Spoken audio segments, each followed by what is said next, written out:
Bismillahirrahmanirrahim. Assalamualaikum warahmatullahi ta'ala wabarakatuh. Alhamdulillahi rabbil alamin. Wa sallallahu ala sayyidina Muhammadin wa ala alihi wa sahbihi wasallam. Amma ba'du. Media mulai rame membicarakan tentang korupsi kuota haji yang melebarkan kemungkinan tersangka. Khalid Basalamah sudah jelas itu ya, mulai disinggung lagi sama media-media yang mana para pendukungnya banyak yang mewek guling-guling tuh, tidak bisa menerima fakta. Belum ada ketetapan sebagai tersangka ya, tetapi fakta-fakta yang menjelaskan bahwa Khalid Basalamah ini memakai kuota haram, kemudian menerima duit haram, itu sudah ada ya. Sejauh mana nanti pada akhirnya bisa disalahkan Khalid Basalamah ini, ya itu mah tergantung kepada penyidik, semuanya kepada KPK tuh. Yang menarik kemudian tidak kalah serunya NU mulai dibawa-bawa ya. Dan banyak yang berkomentar, kapan bahas Yakut begitu. Saya sudah bahas Yakut. Yakutnya nggak ngomong, terus apalagi yang mau dibahas. Nah kemudian ada wacana siapa itu Yahya ya, Khalil Stakuf. Saya tidak punya respect buat orang ini, nggak punya sama sekali. Kenapa? Karena dia sudah berani mencalonkan diri menjadi ketua PBNU padahal tidak ada kapasitasnya dan tidak ada kapabilitasnya sama sekali. Tidak ada, nol besar dia itu, nol besar. Kalau kita berbicara di belakangnya, kenapa kok orang seperti Yakut ya, siapa Khalil Stakuf ya, itu bisa jadi ketua PBNU? Tanya sama Said Akil. Said Akil tahu itu kenapa orang seperti dia bisa jadi ketua PBNU. Nah kemudian Said Akil juga nggak boleh protes. Kenapa? Karena dia juga bisa jadi ketua PBNU dulu. Prosesnya kurang lebih sama kayak Stakuf. Yang mana begini ya, banyak yang mengatakan harus membedakan antara NU secara kultural dan NU secara struktural yang sudah disebut sebagai PBNU begitu. Nah kalau saya mah begitu ya, selesai dalam menyikapi hal itu dalam pengertian bahwa NU sebagai ormas ya, ormas, organisasi masyarakat, itu nggak lebih daripada sama ya Muhammadiyah, kemudian Pemuda Pancasila. Ya kalau di Garut itu ada kayak apa Gibas ya dan lain sebagainya. Udah kayak gitu aja, ormas aja. Ya, nggak ada bedanya dari segi dia itu ormas begitu. Cuman dari segi dia itu adalah organisasi yang menaungi Asy'ariyah Maturidiyah, disitulah ada respect saya terhadap Nahdlatul Ulama. Nah yang mana kalau misalkan nanti ada perkataan ini adalah warisan Bahyah Hasyim Asy'ari dan lain sebagainya, itu adalah Nahdlatul Ulama yang memang betul-betul memajukan Asy'ariyah Maturidiyah, menjaga turoth. Permasalahannya itu sekarang tidak nampak ya. Bahkan di mayoritas ajengan-ajengan ustad-ustad, kiai-kiai NU pun ilmu kalamnya acak-acakan, ngalalawur, ngalaraco. Nah jadi kalau misalkan kemudian ya banyak orang-orang salafi itu yang menarasikan NU juga kena begitu ya dengan korupsi ini. Nah ya terus apa gitu, usut aja sekalian. Ya nggak jadi permasalahan buat saya mah. Karena itu dua perkara yang berbeda. Jadi Wahabi Salafi itu sudah salah sedari awal. Mau korupsi mau nggak korupsi ya, Khalid Basalamah, si Riza Basalamah juga, si Firanda, Amin Nurbais yang kayak gitu itu mah nggak mau korupsi, udah itu mah sedari awal udah salah, iktikadnya udah salah, udah mujasimah, itu mah ahlul bid'ah sedari awal, mau korupsi mau nggak korupsi begitu. Jadi tidak relevan, tetapi ya menjadi menarik tatkala banyak orang-orang Wahabi itu yang tidak bisa berpikir secara runut akhirnya mengkritisi Nahdlatul Ulama. Nah ini diantaranya kita akan lihat ya, salah satu channel yang sering mengkritiki NU, inilah yang saya sebut sebagai polarisasi ya di dalam beragama. Karena tatkala melihat suatu kejadian, suatu perkara itu sudah tidak berhenti di dalam perkaranya, tetapi sudah masuk ke dalam kelompoknya. Nah, padahal kalau misalkan kita sedang berbicara korupsi, ya korupsinya aja. Kalau kita sedang berbicara ketidakajegan dalam berpikir, ya sudah kita berbicara di dalam ketidakajegan dalam berpikir begitu. Nah, kalau misalkan Wahabi Salafi, masa dari awal yang saya katakan mereka itu tidak memiliki keajegan dalam berpikir, yang mana pada akhirnya turunan-turunan dari berpikir semua ya ngomong, kelakuan begitu. Itu salah-salah juga. Ini kita akan saksikan lah ya mengenai kritikan begitu dari salah satu Wahabi. Dan kalau saya kritikan itu harusnya didengarkan, kemudian kalau dia itu make sense ya kita terima, kalau tidak make sense ya kita buang begitu. Kita saksikan saja. Assalamualaikum warahmatullahi wabarakatuh. Alhamdulillah. Waalaikumsalam warahmatullahi. Salatu wassalamu ala rasulillah. Mabad kaum muslimin yang dirahmati Allah Subhanahu wa taala. Sebelum kita berbicara masalah panjang dan lebar, kita simak dulu. Ini ada video-video klaim-klaim yang membagongkan ya dari orang-orang yang merasa diri mereka ini yang paling sempurna ya. Coba kita lihat dulu video-videonya. NU niku nek cara kula mboten mung organisasi keagamaan kemasyarakatan. NU niku wis agama, ora NU neraka. NU niku wis agama, ora NU neraka. Ora NU neraka. Ora NU neraka. Peran agama harus kita pegang. Imam masjid, khotib-khotib, KUA, Menteri Agama harus dari NU. Kalau dipegang selain NU, salah semua. Kalau ada yang mengganggu kiai kita, kalau ada yang single kiai kita, mereka jual, kita borong habis. Kalau ada yang mengganggu kiai kita, kalau ada yang single kiai kita, mereka jual, kita borong habis. Semua orang berdasarkan NKRI agama tinggi Pancasila Jaya, tapi tidak ngerti siapa yang bikin jargon ini, siapa yang bikin. Gak penting. Maka tidak pernah dan tidak mungkin lagi diragukan kecintaan kita kepada negeri ini.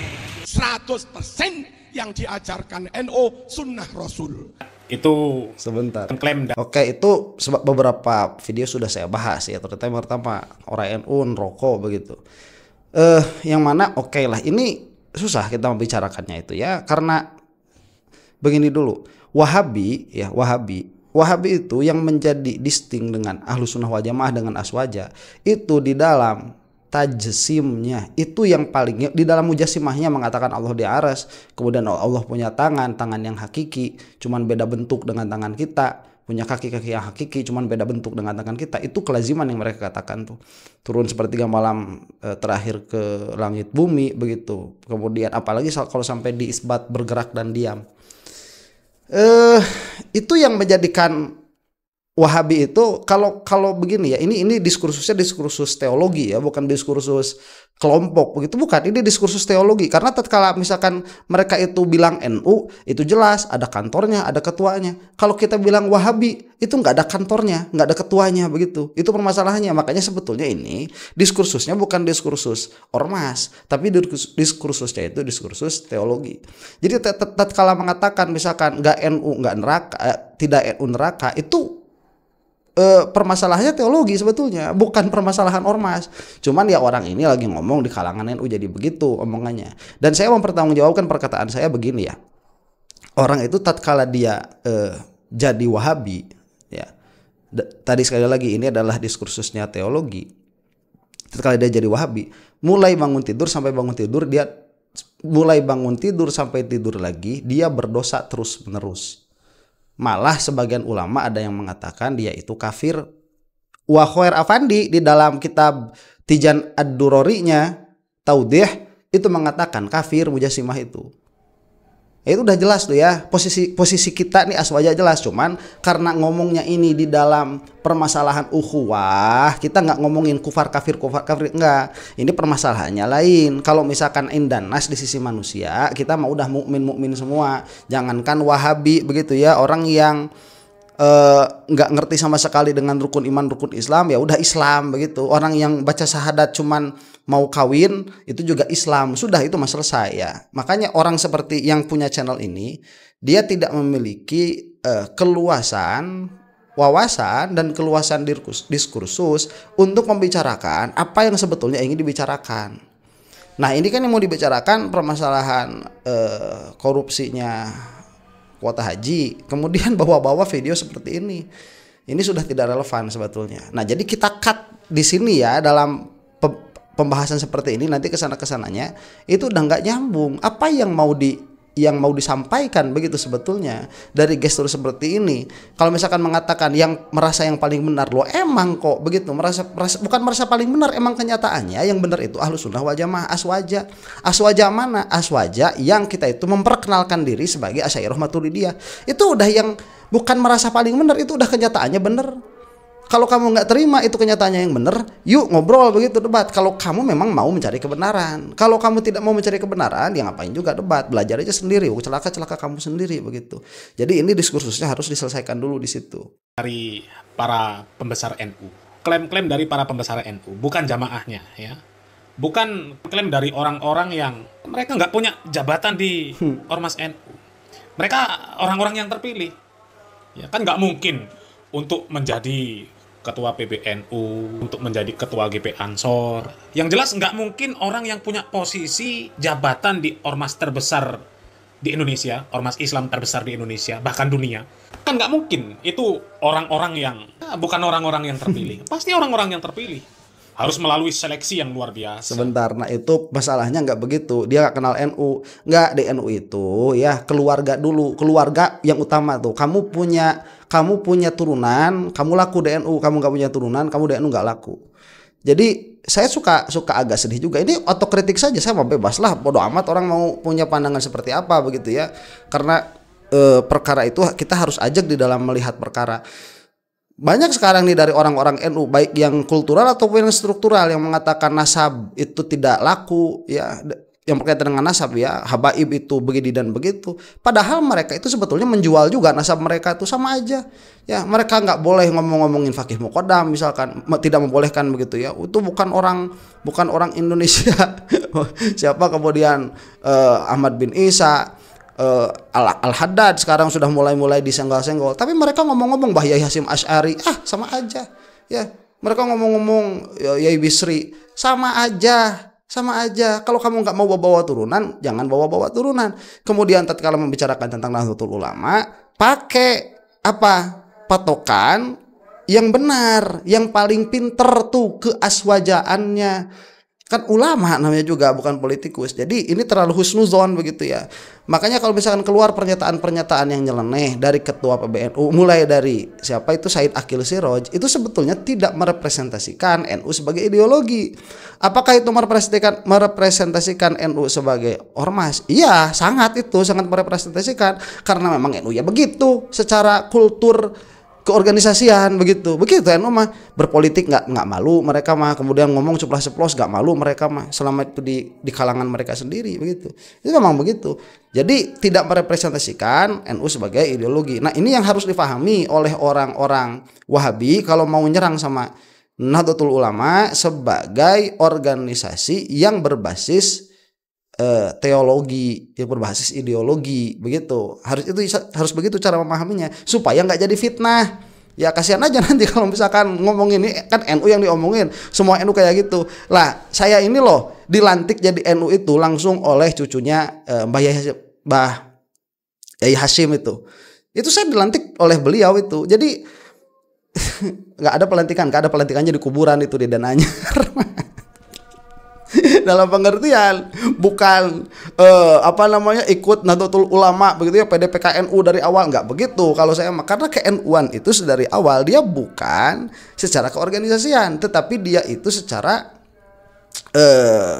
katakanlah ideologi, itu yang paling penting. Dan tatkala kamu tidak memahami itu, perbedaan antara NU sebagai ormas dan NU sebagai gerakan ideologi atau teologi, maka kamu akan banyak menyebarkan fitnah begitu ya, buhtan pada akhirnya, nggak kena tuduhannya itu. Apalagi di sana itu walinya banyak luar biasa. Tapi ya realitanya ya sangat bertolak belakang ya. Coba kita lihat sebentar video ini. Nah kalau mau tahu walinya itu jangan yang ada di media-media, jangan. Kalau mau tahu waliullah, auliyaillah yang ada di Nahdlatul Ulama, itu yang ngumpet-ngumpet tuh, nggak tampil mereka itu, nggak usah terlalu banyak komentar ya. Kita lihat faktanya. Apa benar ajaran mereka 100% sunnah Rasul? Apa benar kalau dipegang selain mereka itu salah semua?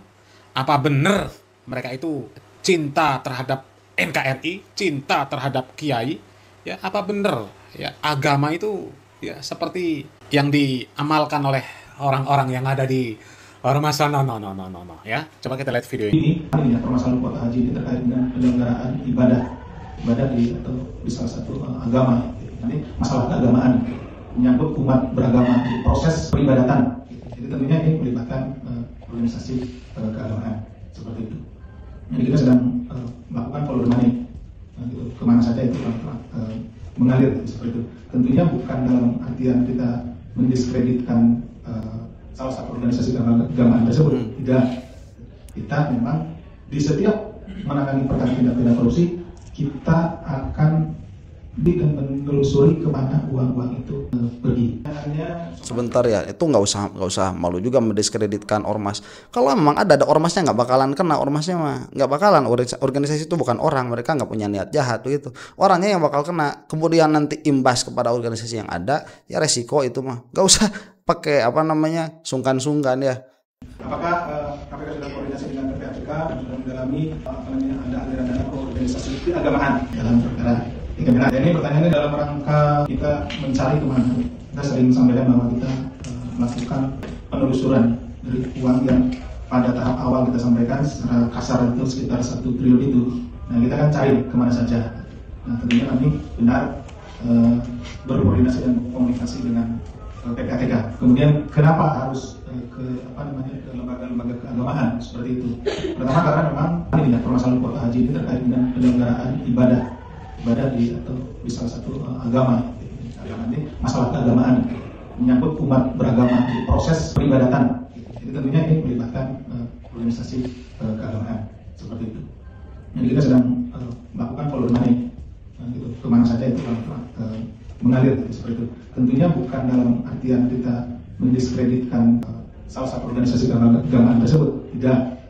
Kita memang di setiap menangani perkara tindak pidana korupsi, kita akan dan menelusuri kemana uang-uang itu. Ya, emang demikian harusnya. Diberikan kewajiban untuk melakukan aset recovery. Sebentar, dan nah itu ada aset recovery ya, follow the money, dan tatkala KPK ini following the money, ada money happens to be di dalam pocketnya Khalid Basalamah.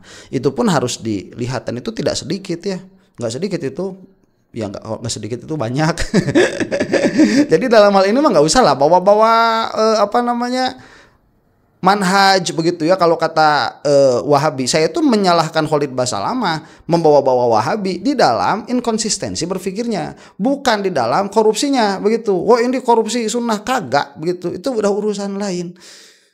Sehingga kita bisa mengambil kembali uang negara yang diambil secara paksa oleh oknum para koruptor untuk dikembalikan kepada negara. Oke, udah jelas tuh ya permasalahannya, diambil oleh para koruptor ini. Nih bahasanya nih. Sehingga kita bisa mengambil kembali uang negara yang diambil secara paksa oleh oknum para koruptor ini untuk dikembalikan kepada negara. Oh, disebutnya oknum para koruptor itu sudah supaya dikembalikan kepada negara. Khalid Basalamah udah kena. Ya jadi udah agak kuat sebetulnya Khalid Basalamah ini kena sebagai tersangka, itu udah kuat sekali ya. Apakah nanti dia akan menjadi terpidana? Ya entah, kan masih panjang sekali prosesnya. Kita melihatnya satu-satu di dalam permasalahan itu. Itulah yang disebut menilai permasalahan itu bukan dengan hawa nafsu ya, tetapi dari fakta-fakta apa yang ada. Kemudian terkait dengan Subfopindo, apakah datang atau tidak? Ya, kita nggak terlalu banyak komentar lah ya untuk video kali ini ya. Kita hanya membeberkan datanya saja. NU-nya nggak ada. Kalau kita melihat halaman-halaman berita, ya, itu disebutkan bahwa KPK ini sudah mulai menelusuri aliran dana kasus kuota haji ini sampai ke PBNU ya. Kalau kita baca di Kompas ya, KPK buka-bukaan soal dugaan aliran dana korupsi kuota haji ke PBNU. Kerugian negara capai 1 triliun rupiah. Oke. Ini baru dugaan. Kalau ke Khalid Basalamah itu sudah kejadian, udah jelas. Lah, perkara yang sudah jelas kok diabaikan, tapi perkara yang masih dugaan kok malah dikejar-kejar. Itu salah dalam berpikir. Bukan masalah keyakinan. Kalau masalah keyakinan ya saya mah yakin kena tuh orang-orang PBNU kena, saya mah yakin itu mah keyakinan saya. Saya punya bukti. Enggak punya bukti. Begitulah, mau ngobrolnya aja belum kayak Khalid Basalamah. Cuman ini sekali lagi stressing pointnya itu di dalam pola pikir. Kenapa Khalid Basalamah kok yang sudah jelas-jelas terima uangnya malah udah jelas-jelas menyerahkan itu kepada KPK, yang bahasa KPK itu menyita dari koruptor. Itu bahasanya KPK sudah tadi diomongin. Itu kok luput, gak dilihat begitu. Kita tuh mau ngomongin apa sih sebetulnya? Kita mau ngomongin amalia, ya. Amaliyah mana yang benar, itu lain lagi pembicaraannya, ada ilmunya tersendiri. Kita mau berbicara akidah siapa yang benar, lain lagi itu urusannya itu ada permasalahannya tersendiri. Kemudian sejarah nih, sejarah NU dan sejarah Wahabi itu kan beda kan, bertalian itu. Kalau nggak ada Wahabi nggak bakalan ada NU, nggak bakalan ada NU kalau nggak ada Wahabi itu. Ya, NU itu sebagai respons terhadap runtuhnya Daulah Islamiyah kok. Kalau tidak ada Wahabi nggak bakalan ada NU, itu tidak bisa dipisahkan. Cuman begitu, yang satu gelap yang satu terang.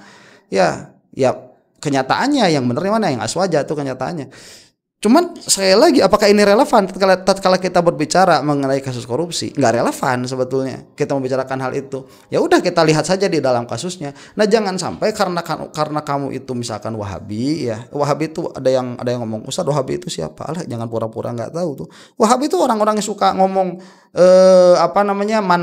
manhaj sunnah, majaz sunnah, dakwah sunnah itu Wahabi itu. Kalau secara populer, ya kalau secara ideologi, ya mereka itu yang zohiriyah, itu tekstualis tuh, mereka tuh Wahabi.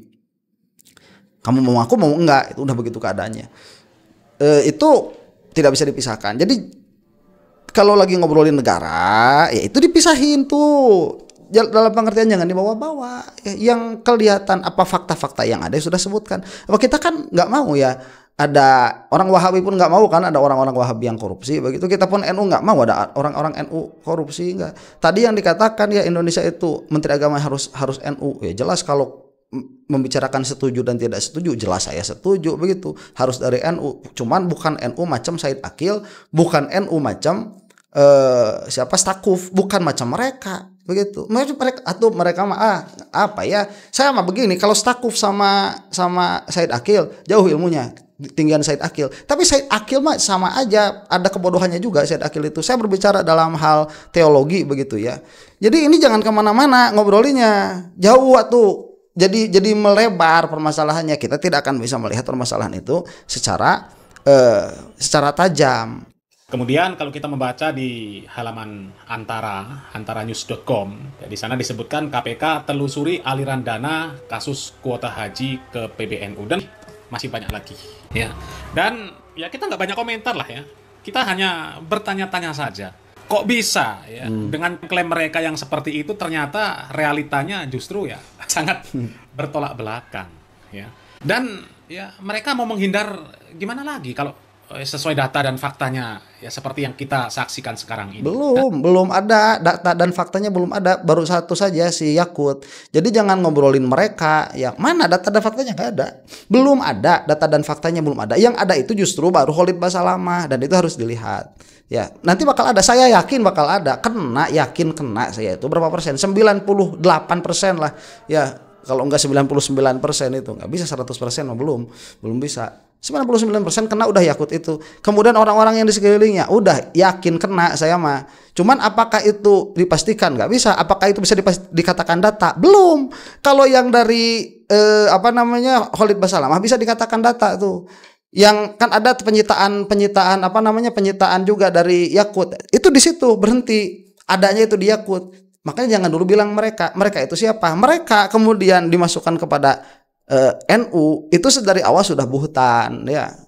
Kalau dikaitkan kepada sebagian ya itu masih bisa karena kalau kepada sebagian. Tapi kalau kepada seluruh ini masalah, apalagi bawa-bawa ideologi begitu. Karena klaim kita benar, permasalahannya tidak bisa gugur dengan korupsi, nggak bisa. Ya, kamu mau tahu yang benar itu siapa di dalam banyak sekali permasalahan di sini di Indonesia dalam hal keagamaan begitu ya. Dalam hal keagamaan, khusus di dalam hal ideologi, di dalam hal teologi, yang benar itu siapa? Yang benar itu Ahlus Sunnah wal Jamaah Aswaja. Aswaja yang mana? Karena itu pun diakui sama Wahabi. Aswaja Asy'ariyah Maturidiyah itu ahlul haq, itu yang benar sudah. Absolut. Ya, nggak bakalan ada orang berani klaim kayak gitu. Kita mau berani klaim kenapa? Karena kita memang benar. Itu mah fakta, tidak bisa dibantah. Kamu mau membantah itu bisa. Mau membantah bisa, tapi perkara itu tidak bisa dibantah. Nah gitu, nggak bisa dibantah. Kamu belajar yang benar bakal tahu. Nah, apakah pada akhirnya benarnya Ahlus Sunnah wal Jamaah ini dia akan luntur karena perbuatan orang yang berideologi Ahlus Sunnah wal Jamaah? Enggak lah. Wong Islam aja banyak, Islam yang zina, Islam zina kan nggak menggugurkan keislamannya. Islam mabok tidak menggugurkan keislamannya. Orang-orang Islam korupsi nggak menjadikan Islamnya rusak. Begitu. Itu perkara yang lain. Jadi jangan mencampur-campurkan perkara seperti ini. Jelek yang dalam jelas berpikir melanggar itu. hukum saja, itu pembagian kuota haji ya, kemudian diselewengkan, itu sudah jelas-jelas melanggar hukum ya, sudah jelas-jelas menzolimi orang, udah jelas itu dikorupsi. Betul. Mereka mau ngelak apa lagi? Itu oknum, nggak mewakili ya, terus yang mewakili siapa? Kan yang disebut oknum itu kan orang-orang terpilih. Nggak mungkin lah orang nggak terpilih bisa jadi Menteri Agama. Tadi sekali lagi ya itu sudah berbeda. NU yang sekarang itu apalagi di dalam pemilihan struktur. Saya nantang sama semua petinggi NU yang ada, PBNU ya, sama semua petinggi PBNU yang ada. Yuk orang ngobrol ilmu kalam. Di bawah saya semua itu udah. Di bawah saya semua. Mereka bukan Ahlus Sunnah wal Jamaah, representasi dari Ahlus Sunnah wal Jamaah bukan. Mau siapa? Dari yang paling tinggi sampai yang paling bawah siapa? Nggak ada yang di atas saya ilmunya dalam ilmu kalam. Ya. Dan itu ini penting saya utarakan karena kenapa? Supaya paham mereka itu bukan representasi Ahlus Sunnah wal Jamaah. Bukan mereka itu. Mereka itu representasi apa? Representasi organisasi Nahdlatul Ulama. Itu representasi mereka tuh. Itu sudah supaya clear, supaya kamu nggak ngomong kayak gini. Kamu mau membicarakan NU itu dari segi apa begitu, pada akhirnya nggak kena semua. Perkataannya kasihan aja, udah masalah Wahabi, orang ini Wahabi. Udah masalah Wahabi, i'tiqad kamu salah. Ibadah kamu salah, kemudian banyak fitnah juga ya, kata mereka fitnah kan bahasanya buhtan, banyak buhtan juga, kasihan pada akhirnya. Tuh minimalnya lah bener berpikir supaya nggak jadi buhtan. Sebut aja orangnya siapa, Yakut begitu ya, sebutin aja orang-orangnya. Ini kan orang-orang pilihan. Sekali lagi saya katakan beda kulturnya ya, bukan organisasi yang dipilih berdasarkan kapabilitas dan kualifikasi, Bukan. NU itu yang ada sekarang. Saya menang dari yang paling atas sampai yang paling bawah. Yuk mau mana? Mau kecamatan, mau kabupaten, begitu. Yuk ngadu ilmu kalamnya. Bukan masalah adu-aduan, karena ilmu kalam itu dia bisa dibuktikan benar dan salahnya, siapa yang lebih tinggi daripada siapa. Itu ilmu kalam bisa. Kayak eksakta kalau ilmu kalam itu bisa dibuktikan.